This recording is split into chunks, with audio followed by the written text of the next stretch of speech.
Ce programme vous est offert par Orange.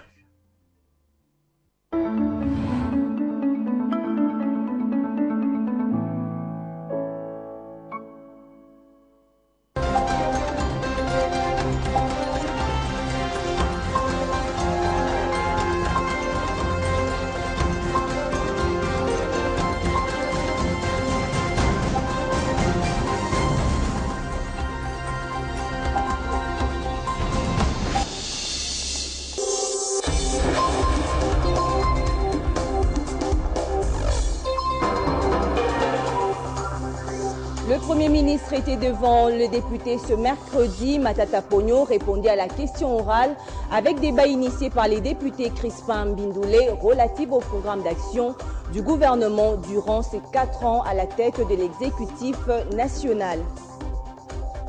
Le facilitateur du dialogue national, Elem Kojo, poursuit ses consultations avec les partis politiques. Ce mercredi, il a échangé avec Antoine Gizenga, qui l'a félicité pour son courage et sa bonne foi de rassembler les Congolais autour d'une même table. Et puis en sport, Ligue des champions de la CAF, le champion en titre, le tout-puissant Mazembe, ne défendra pas son titre cette année jusqu'à la phase de groupe.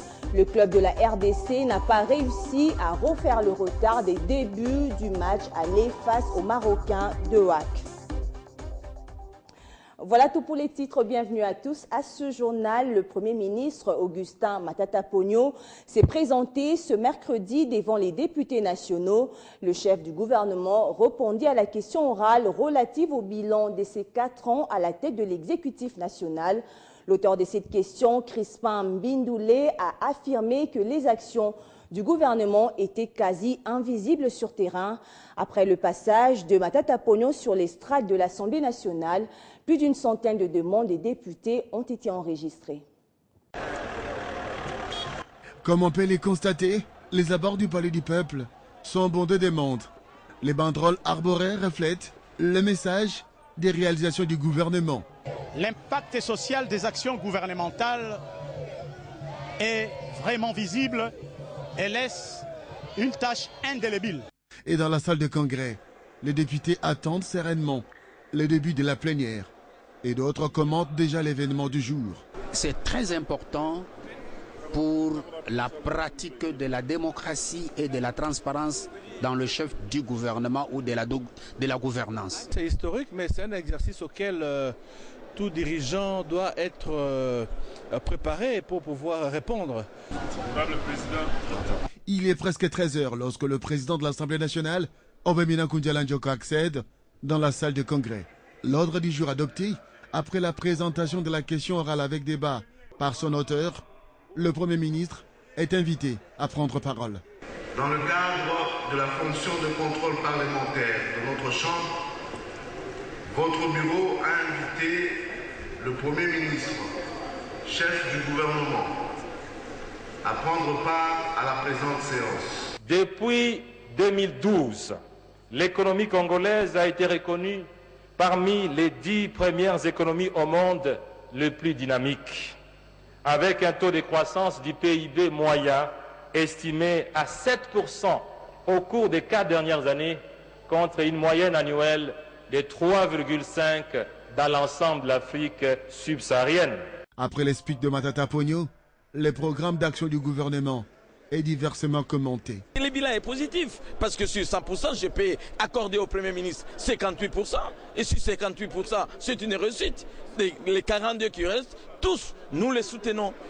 Opérateurs politiques que nous sommes, la population, tous les acteurs, nous soutenons le gouvernement. Comme Matata n'a pas pu financer la CENI pour qu'on ait aux élections dans le délai. Intervenant, les députés ont interrogé le Premier ministre sur les degrés de réalisation à mi-chemin des 6 objectifs sociopolitiques et économiques du gouvernement. Après le débat, le chef du gouvernement devra revenir pour sa réplique à la chambre basse du Parlement congolais.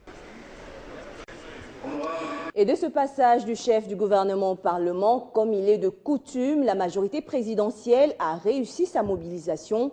Tous les partis politiques de la majorité présidentielle ont marqué leur présence, une marque de soutien à l'égard du Premier ministre. Et parmi ces partis, il y avait notamment le PPRD, le MSR et l'AFDC, l'Alliance de forces démocratiques du Congo, actuellement deuxième force de la majorité présidentielle. Nos reporters qui étaient sur place ont fait un gros plan sur cette mobilisation. Si à l'intérieur du Parlement, les chefs du gouvernement étaient face aux députés, ici à l'extérieur, la mobilisation quant à son soutien était visible. Une mobilisation des partis politiques de la majorité présidentielle, comme pour marquer la force de cette famille politique dont les cadres et militants restent derrière Matata Ponyo. Parmi eux, plusieurs partis, dont les plus connus, à l'exemple du PPRD, MSR et l'AFDC des Bahati Lukweba. Actuellement, deuxième force politique du pouvoir. L'AFDC est venu soutenir le Premier ministre. Le bilan est positif, largement positif.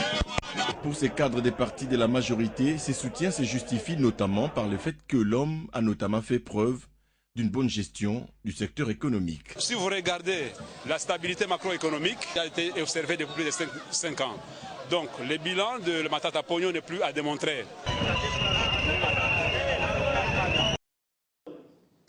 Autre image impressionnante de l'ambiance euphorique qui a régné aux abords du Palais du Peuple, mais celle-ci, peu avant l'arrivée du Premier ministre Matata Ponyo et celle des partisans et militants du FIDEC, le Front des indépendants pour la démocratie chrétienne, dont les membres se sont mobilisés d'une façon spectaculaire. Dans l'actualité également, le facilitateur du dialogue national, Edem Kodjo, poursuit encore ses consultations. Ce mercredi, il a échangé avec Antoine Gizenga, secrétaire général du parti Lumumbiste Unifié. Le patriarche a félicité le facilitateur pour son courage et sa bonne foi de rassembler les Congolais autour d'une même table afin de trouver des solutions pour des élections crédibles et apaisées. Autour de cette table, le patriarche Antoine Gizenga, secrétaire général du parti Lumumbiste Unifié, le facilitateur Edem Kodjo, le secrétaire permanent du Palou Gizenga Lugui et les différents secrétaires permanents adjoints. L'entretien a duré près d'1 heure. Au menu des échanges, le dialogue national convoqué par le chef de l'État Joseph Kabila. Le patriarche a tenu surtout à féliciter le facilitateur pour le courage qui est le sien de venir aider les Congolais à résoudre les problèmes que nous avons aujourd'hui. Puisque c'est facile, nous pouvons tous avoir des compétences, mais avoir le courage de venir aider le peuple congolais pour résoudre ce problème, ça il faut reconnaître, et ça le patriarche a reconnu en facilitateur ce courage politique. Par ailleurs,